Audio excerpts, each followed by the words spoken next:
10-bell salute for Mr. One, Windham Rotunda. We all knew him as Bray Wyatt.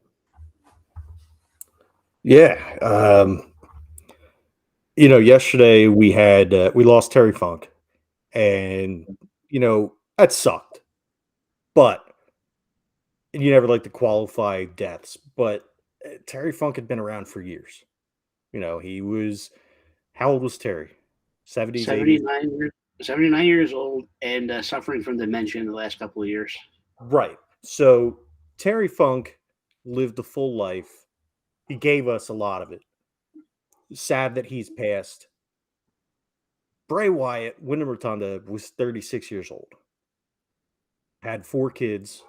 At least 2 of them were younger because they were. He had them with JoJo Offerman, who's one of the ring announcers for WWE.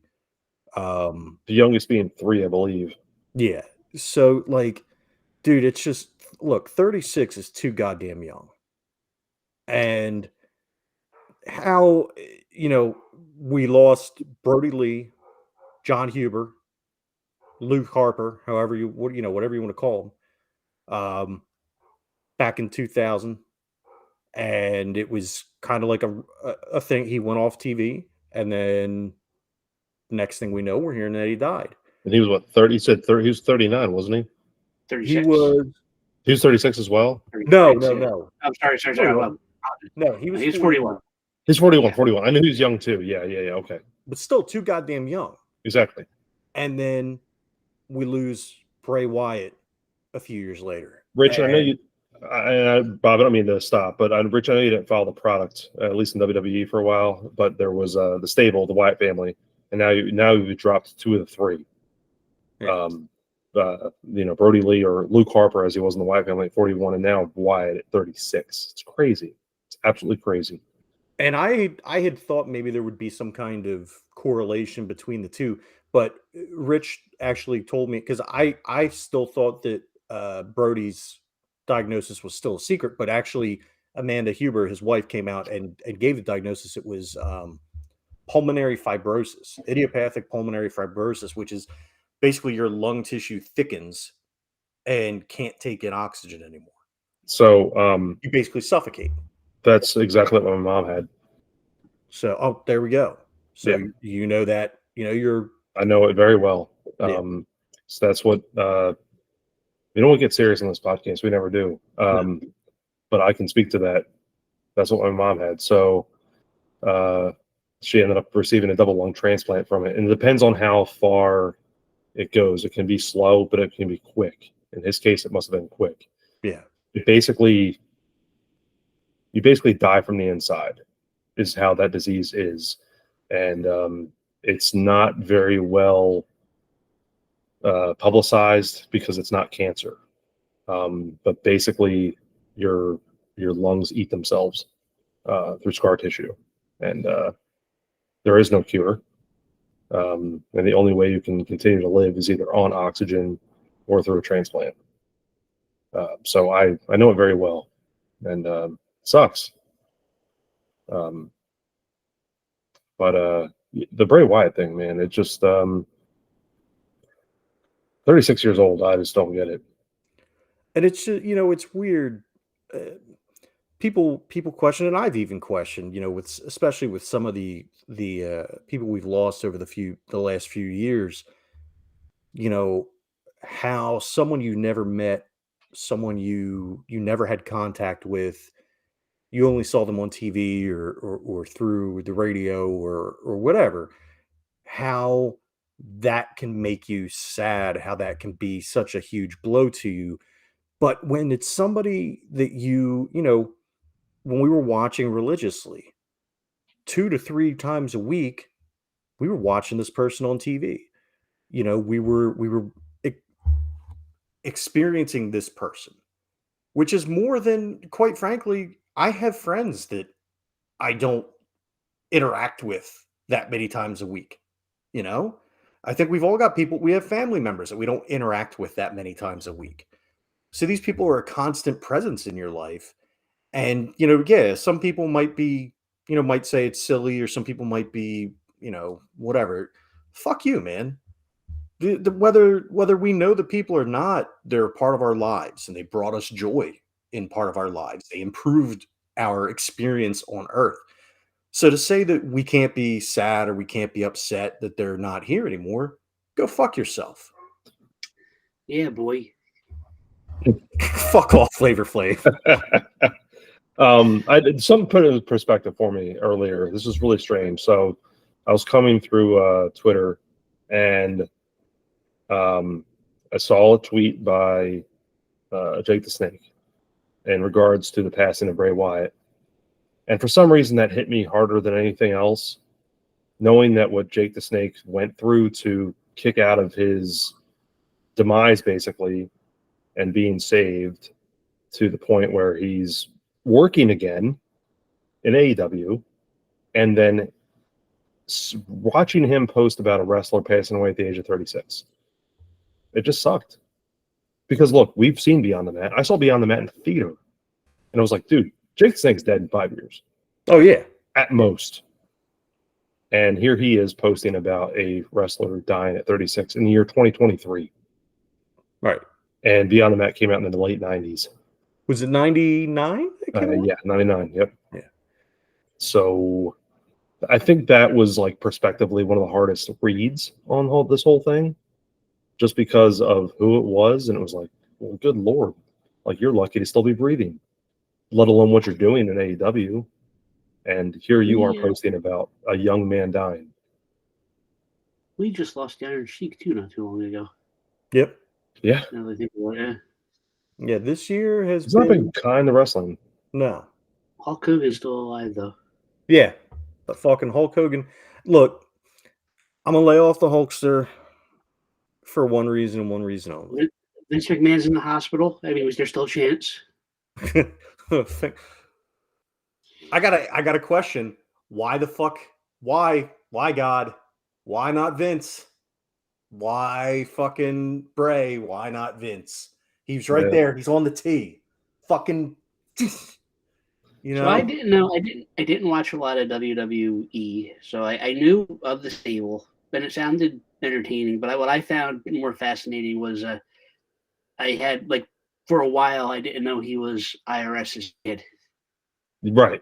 And then you find that out later on, and then Bo Dallas is apparently his brother, who was also obviously a kid of.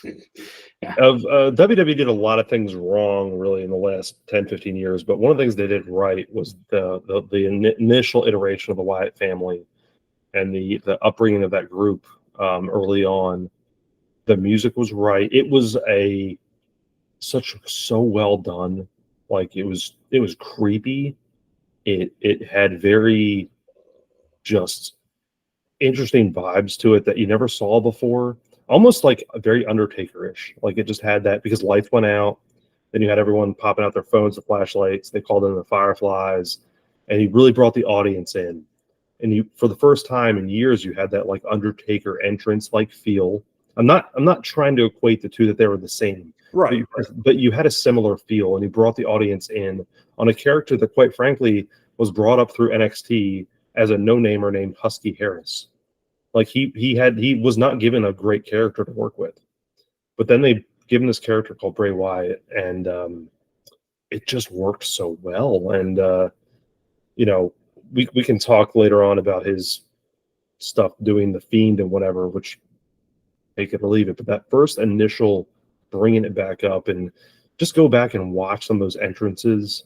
They're so good. They're really, really good. And his in-ring work was great. His mic work was great. You actually had a stable that meant something for a change, because WWE always dumped on that. They basically would try stables, they'd kill them. And this one worked. And they were able to like not only make it seem realistic, but also bring the supernatural side and bring it together very cohesively. I thought it was fantastic. And honestly, Rich, did you watch any of the cinematic matches? No. So there's one you should go back and watch, and I can't remember which WrestleMania it was. Tom, maybe you can remember. I'll do a quick search here. Yeah, but it was the Firefly Funhouse match with John Cena, and it's not You're not watching it for the wrestling.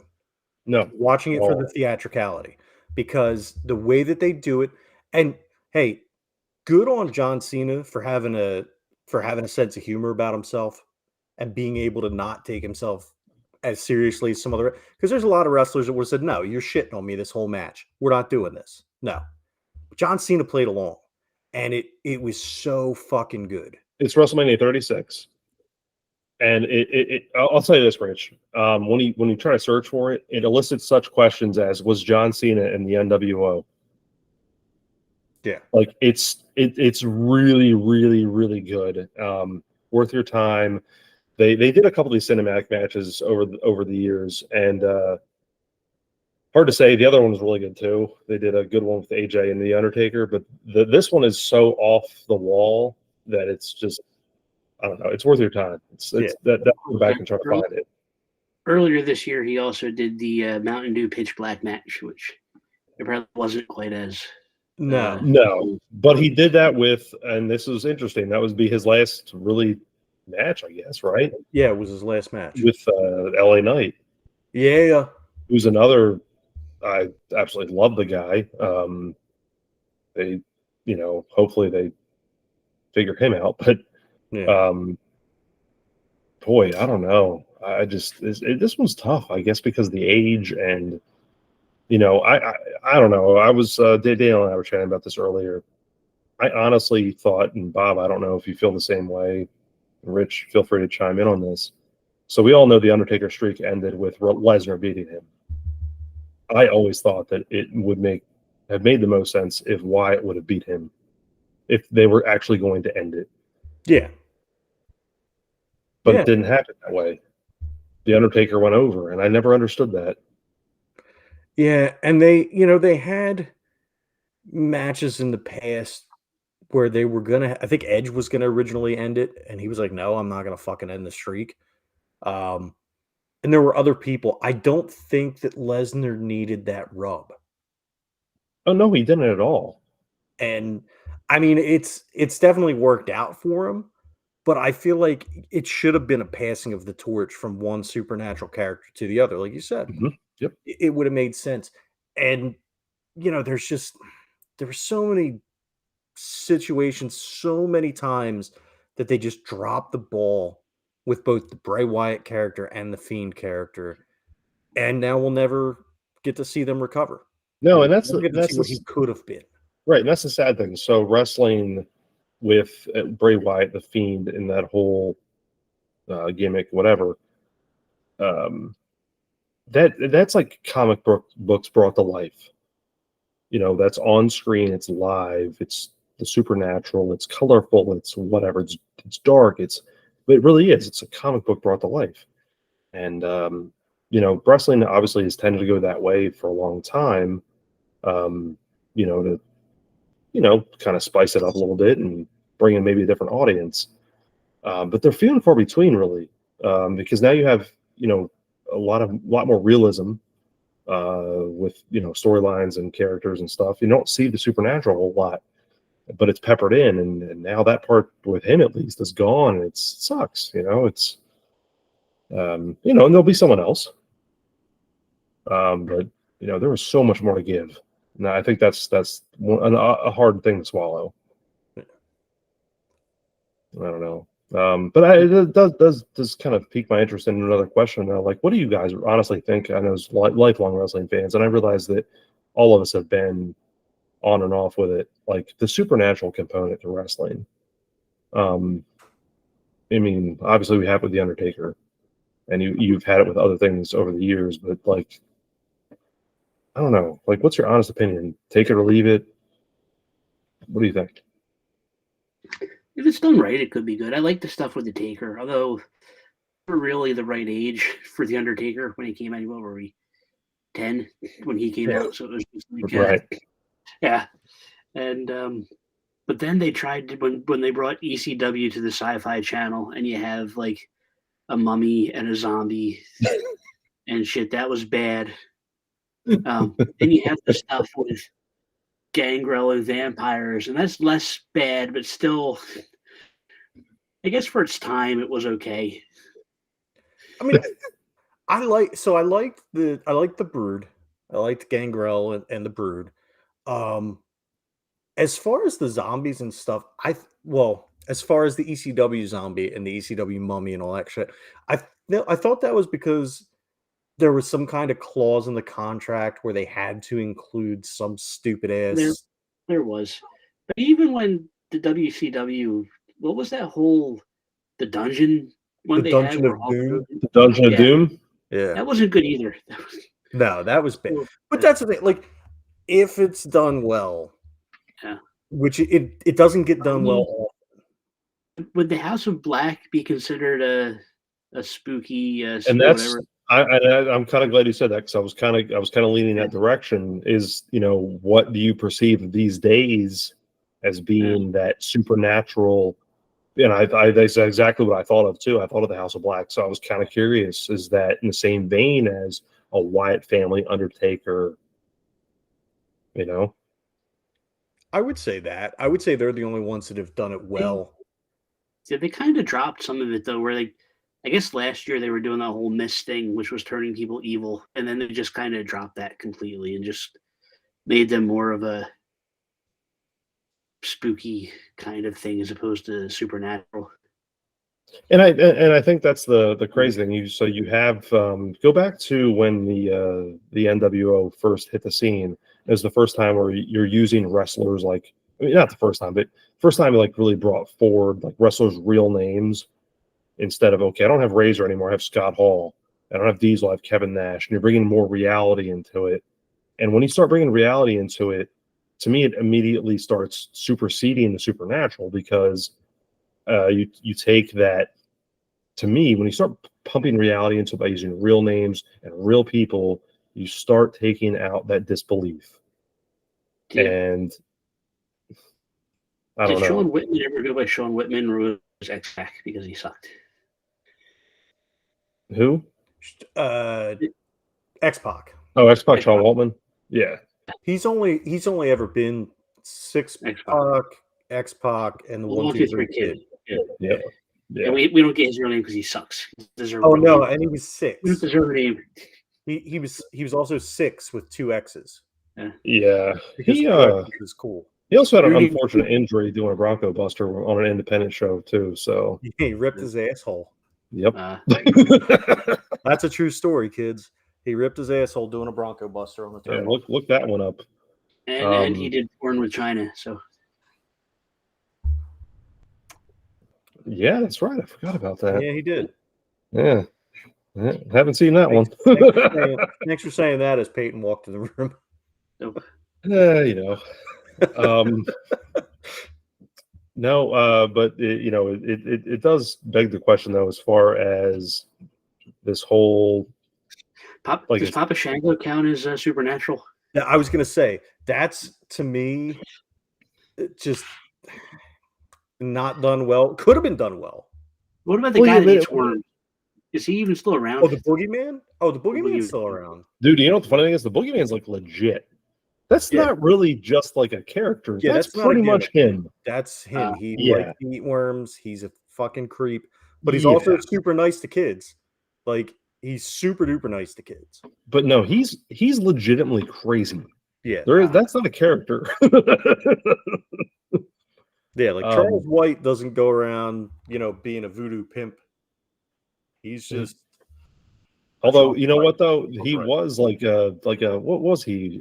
He's a bouncer or some shit. Bouncer at a strip club in Las Vegas.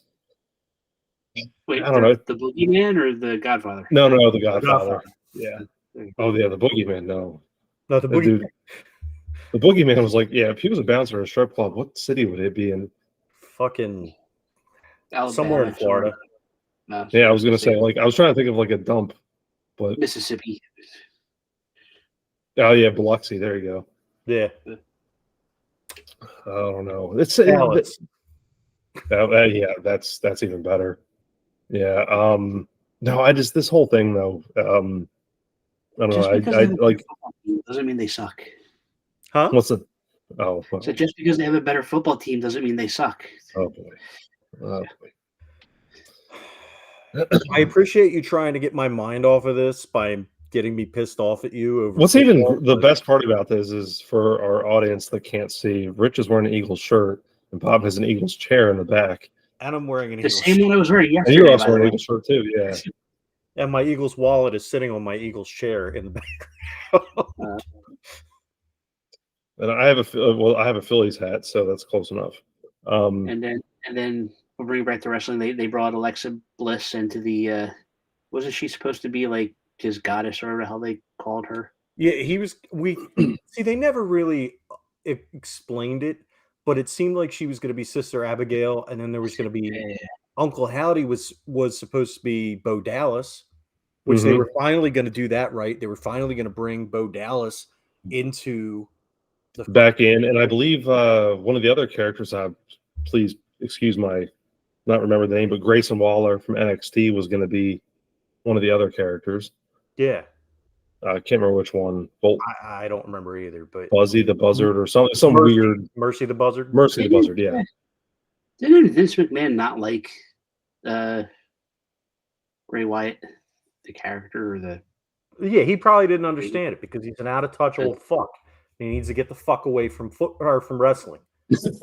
Instead of football, but he should stay the fuck away from football too. Piece of shit. Well, he tried that for a year too. Hey, so to The Rock. Doesn't The Rock have his football league now? Yeah. Yep. Yeah. But The second time though, I don't know. The first time, yeah. But You can visit that one in the archives. Bob and I talked about that in length at noisebrigadepod.com, and that's how you do a tie-in, folks. it's about time we started trying to do something somewhat professional. Alexa Bliss, who has the best ass in the WWE. I don't know. They'd have to see them compared side by side to compare her with Sky Blue to see who has the best ass overall. Well, That should be our next. Now that we finished our bracket of bad, we need like the best asses in wrestling bracket. Yeah, that's the other tease right there. So Rich actually said it, and because that episode probably won't get posted for a while, due to A lot of editing. quite a bit of editing. We did finish our bracket of bad, so you can jerk off to it. If you're, yeah, that wasn't said once or twice. That needs to be on a T-shirt, on a Noise Brigade T-shirt. Oh God, The Noise Brigade podcast. At least you can jerk off to it.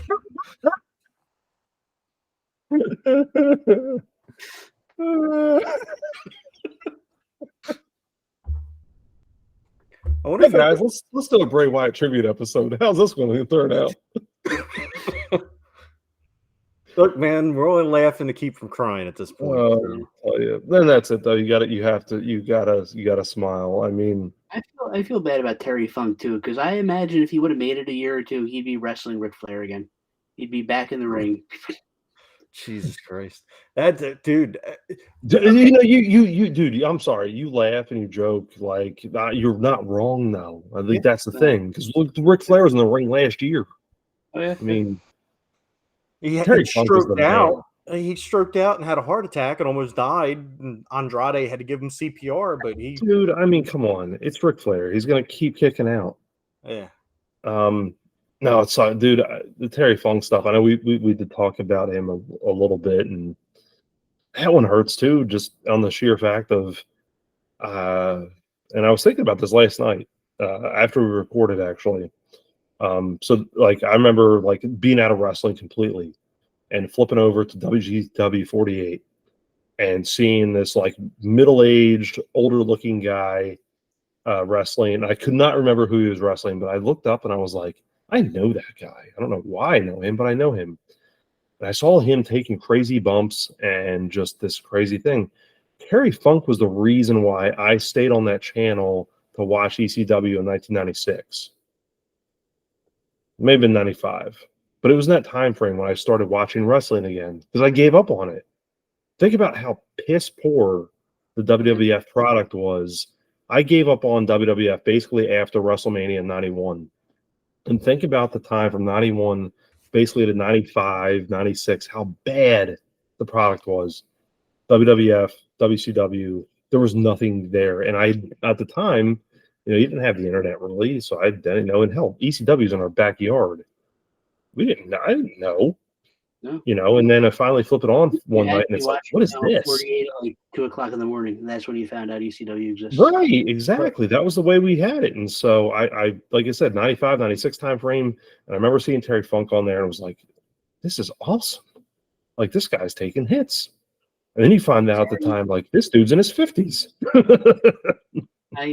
I don't remember I was just watching a YouTube video that was some kind of countdown of the most extreme something or other. And number 1 was the Terry Funk barbed wire match with Sabu, where Sabu has to wrap his, like, basically seal his arm back up with duct tape and continues the match. Yeah, it's actually made quite a bit. So Sabu had to, I think several times over, he'd get himself cut open from barbed wire or whatever, and they super glue him back. It was crazy. Finish the match and then go get whatever. So he'd wrestle for like another half hour, 45 minutes with the energy before he would go get it, fixed. There is a great documentary. It's available on YouTube. I don't know if you guys have seen it, called Forever Hardcore. And it's just a bunch of like interviews basically with all the ECW folks, and Terry Funk included. I believe it was released in 2005. I watched part of it last night, and it's so good. Highly recommend it. I watched it for Terry Funk clips last night anyway, but I've seen it before, and it's definitely worth your time. Have you guys ever seen that? No, but I'm going to check it out now. Yeah, Leah, look it up. It's called Forever Hardcore, the documentary. It's basically 2 hours of just interviews about ECW, and they talk about the fans and the different storylines and whatever, and Shane throwing the belt down and all that crap. But it's just so good. It's definitely worth it.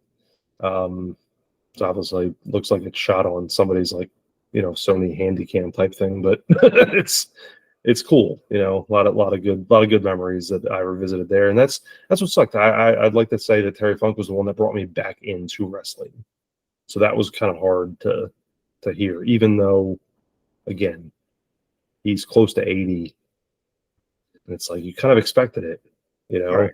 with him. Hard Life, Hard Knocks. I mean, I'm pretty sure they sold a shirt at one time, Terry Funk with School of Hard Knocks. So I don't know. Well, wasn't that was the Funk U one, right? Yep. Yeah. I don't know. Man. And then, since we mentioned him earlier, we also had the Iron Sheik earlier in the year, who he was 81. He died in June, and he was an actual Iranian Olympic wrestler who's like, I gotta get out of Iran. Then came to the WWE, stayed in character forever. It's a smart choice. Given the choice of Iran or here, I'd rather be here. And you know what? He was a bodyguard Prince and realized that the people around the Prince that like do better than him don't last long. I think was his whole thing. And he was one that it didn't matter what your belief was, like you always agreed with him.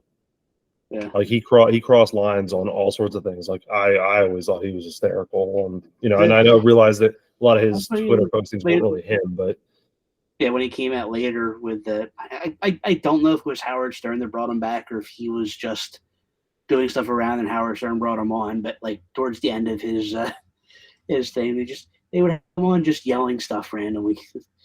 So I will, I started saying this earlier. I'll give Hulk Hogan a little bit of credit. He did, after Hurricane Ian, he did drive around Cape Coral. Didn't advertise it, didn't record it, didn't post it anywhere, but he did drive around Cape Coral and was looking for people to help. He's capable of goodness every once in a while. Mm-hmm. When he's not banging his friend's wife on video. Was that Bubba the Love Sponge? Yeah, which if your name is Bubba the Love Sponge, like if that's what you go by, then whatever happens to you happens to you. Yeah, okay, so it wasn't necessarily banging the wife. It was the pillow talk that happened during the. Well, yeah, no, I know, but I'm saying like, I don't know. I kind of feel like maybe that he should lose the moniker the Love Sponge, and that should probably go to his wife, or would she just be the offered his wife? He's like, "Hey Hogan, you're my friend. Do you want to bang my wife?" Was it really? Was it him, or was he just on that radio show now? I can't remember. I don't know. Hogan banged Bubba Love Sponge's wife, which I'm Is that what it making. was? Okay, I remember I thought he was on his radio show talking about that. No. No, Well, yeah, he he might have banged been her. on the radio show talking about banging Bubba Love Sponge's wife, which means her Because name is again, it now wasn't like behind Bubba's back. It was like Bubba's right. like, "Do you want to bang my wife?" Yeah, so I'm Right. thinking that maybe her name is now Linda the Cum Sponge.